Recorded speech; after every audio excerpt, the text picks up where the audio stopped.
Magandang oras, magandang tanghali sa ating lahat. Ay hindi pa kasi ako maka-live. Hindi ko pa alam kung ngayon, araw na to, ay mabigyan na ako ni Meta na makapag-live, no? Kasi na-restricted tayo, iwan ko dyan.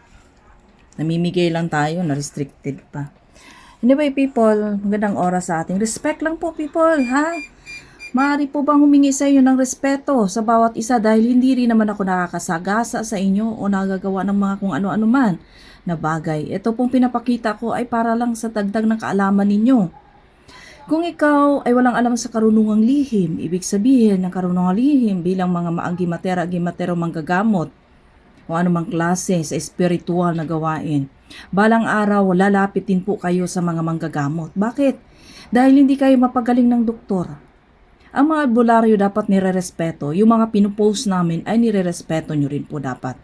Ito mga garapan na ito, yung mga ginagawa kong garapa, ay legit po yan. Dahil ako mismo muna ang gagamit bago kayo.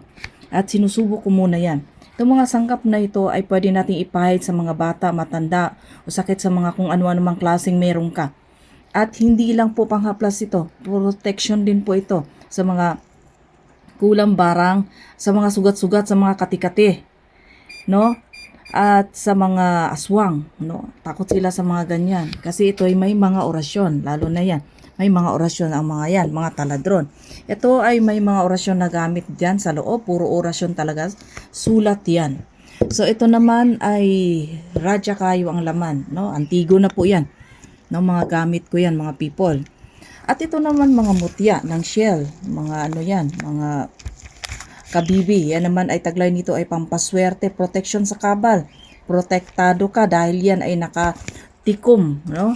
Ito naman ay mga mutya ng nangka. Ito naman ay pampaswerte sa pangkabuhayan at sa para hindi mahirap manganak.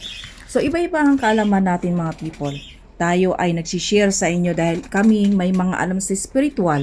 May mga gift kami na galing sa taas. So, kung marunong kami sa ganito, ganyan, yan ay mga kanunuan namin ay may alam. Katulad sa akin, ako ay pinamanahan sa aking ama at sa mga kanunuan. Hindi po ito inaaral. Pwede mo rin mag-aral dahil gusto mong matuto. Gamitin mo sa kabutihan.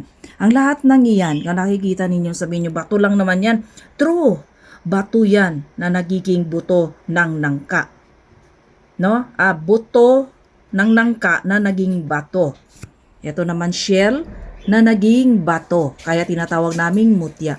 Marami ka pong malalamang kaalaman sa kalunungan spiritual pagka ikaw ay nakikinig, nanonood. Respeto lang. Huwag kang tulibagbag ha para hindi ka matamaan. Okay? So maraming salamat sa mga respetadong tao. Believe ako sa inyo dahil marunong kayo umunawa. Dahil marunong kayo magmasid sa mga taong para madagdagan ang kaalaman ninyo. No, hindi ninyo 'to makukuha kung walang nagtuturo, kung walang nagpapakita. So maraming salamat. God bless po sa atin.